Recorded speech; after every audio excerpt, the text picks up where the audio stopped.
Hello ladies and gentlemen, my name is Ingus and I'm from RGS Electronics, and today we're going to be continuing with the Eaton Easy E4 controller, and today's sort of task is to check out Eaton's web server.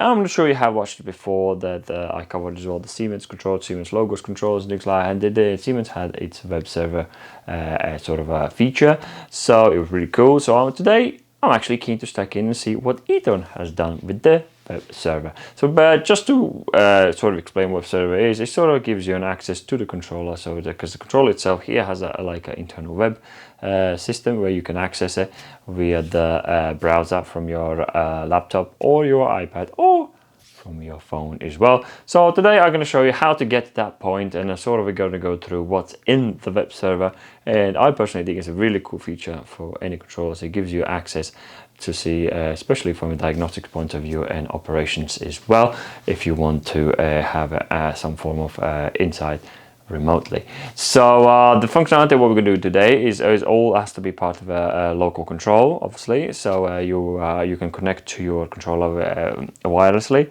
or hardwired, as long as you are part of the same network. And I'm going to show you how to set yourself up, so make sure that you are in the same network and does allow you to access it. And obviously you can do it externally, but there's extra things needs to happen. It's like you sort of need to log into your local network from external network, but that comes down to IT people. So they are all this thing can happen only if you are within local network, or say whatever the facility you're in. As long as you are part of the same network, you should have no problem to access it. So that's what we're doing today. If you haven't seen the previous videos, we've done quite a few already for Eaton Easy E4. Do check out the playlist where this video is from.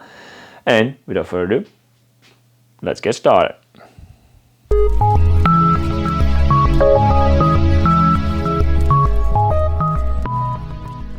Oh, before we get started, we need to get our controller ready for our local network. As you can see, my network, by the way, is 192.168. So as you can see, this one is 169.254, and our subnet is 29. That is no good to me at all. So there's a couple of ways you can do it. So let's go into the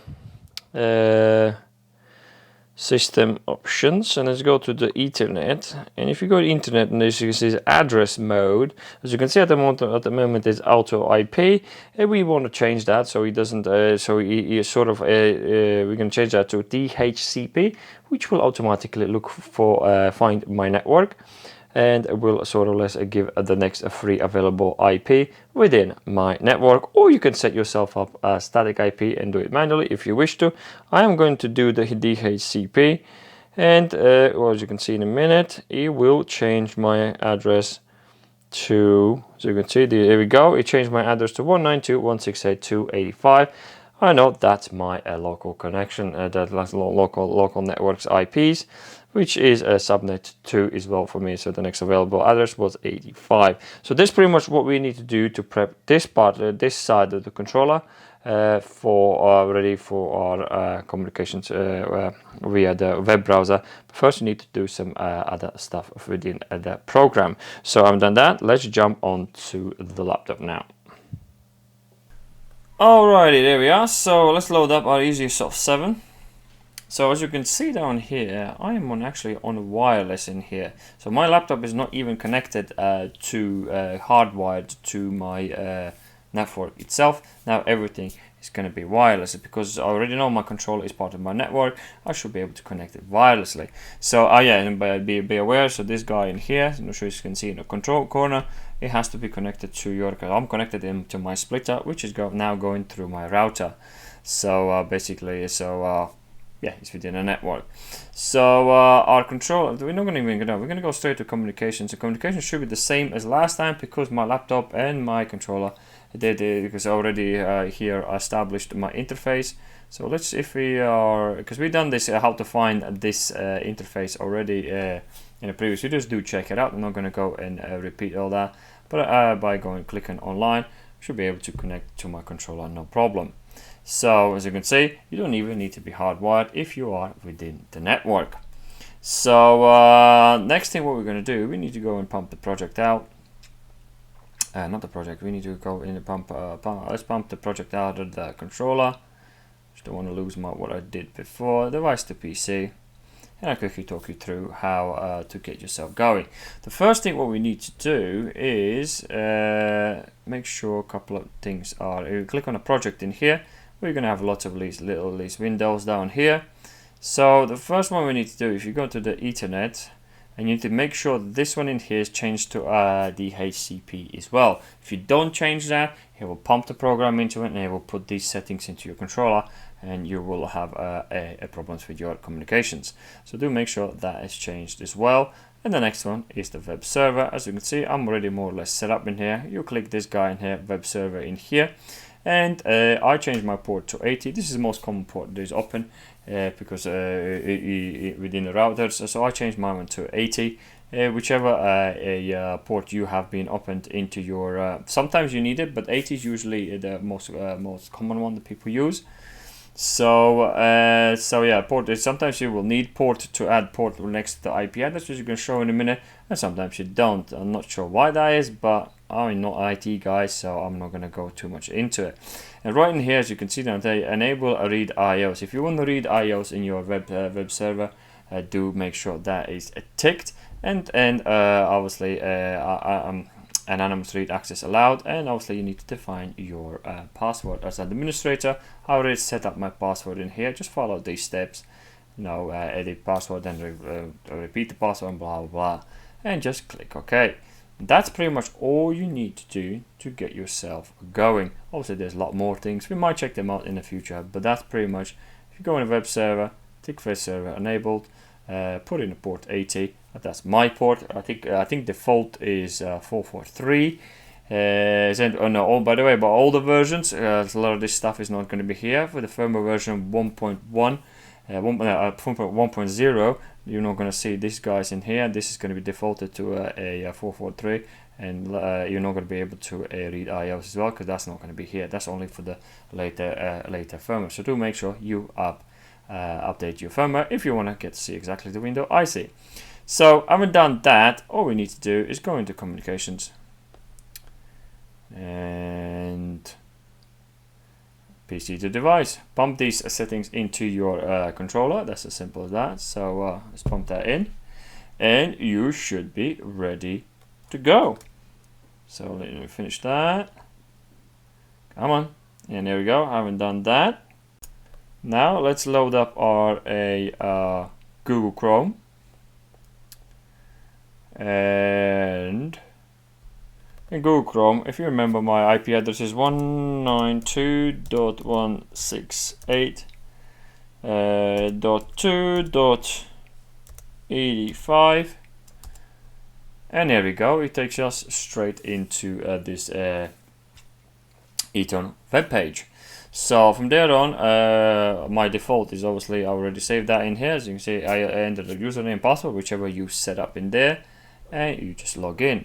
And once you log in, as you can see in here, there is my controller, and I can access this from anywhere in facility, as long as my computer is within the same network as my controller. So we're not going to look at this in a minute now. I'm going to show you. We're going to talk through from the iPad, which I'm going to check that in a minute. It's not very good on mobile phone because it's just weird. It works, but it's just weird for mobile phone.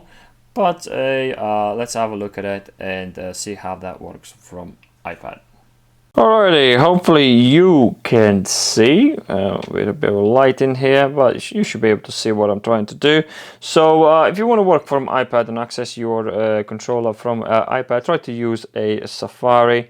So that's what I'm going to do, and in here we're going to be editing again.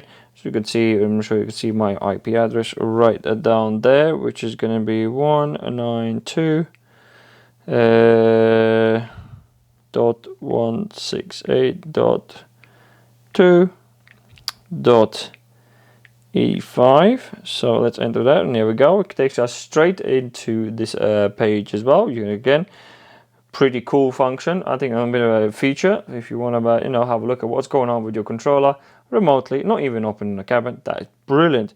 So and let's have a look. It's going to be a admin, and by the way, it is very case sensitive, so do make sure that is you type in exactly how you saved it.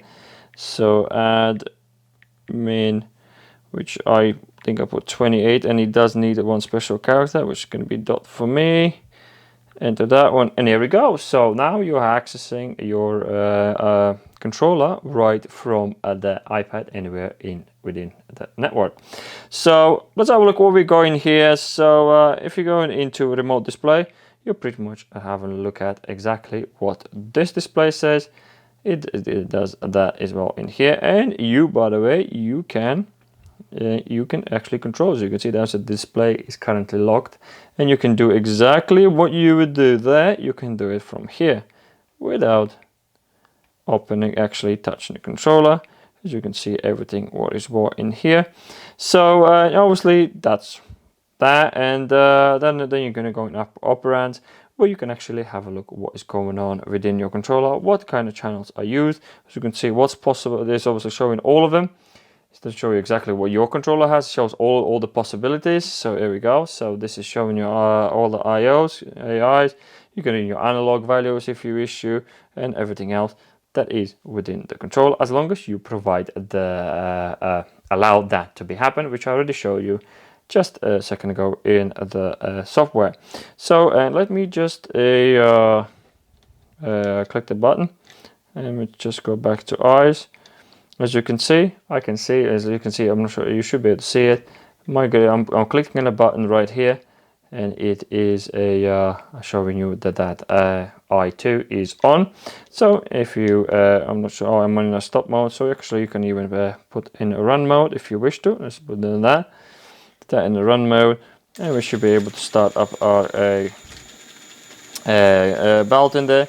As you can see, my Q1, it is on. So it gives you a very broad having a look, diagnose. Generally, it would be good for the engineers to have this option, access to it.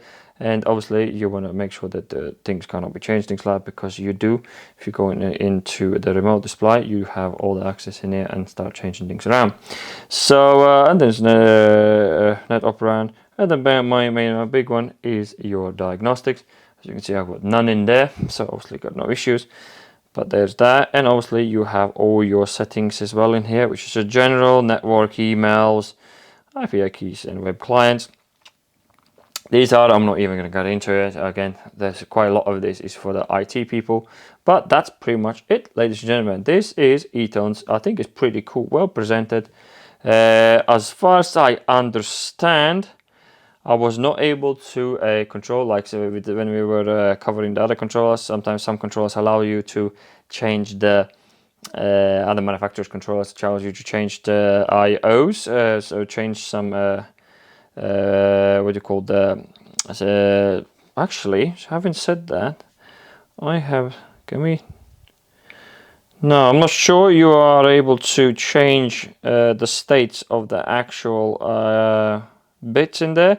As far as I know, I don't know how to do that. As far as I tried, I couldn't. So I don't think that function is there. But if it is, do comment below. I must have missed it something. So, but yeah, that's it, ladies and gentlemen. This is your Eaton web server. That's how you access it. Pretty much shows you what you can have and what it really does, and hopefully gives you some good ideas for your next automation project. And that will do, ladies and gentlemen, for this video. Hope you enjoy it and it helps you out to get there. So yeah, and don't forget to like the video if you like the video, and dislike it if you don't like it. Ask your questions if you, and I'll answer them as soon as accurate as I can. And yes, this is Eaton Easy E4 web server. Thank you very much for watching, and I'll see you in the next video.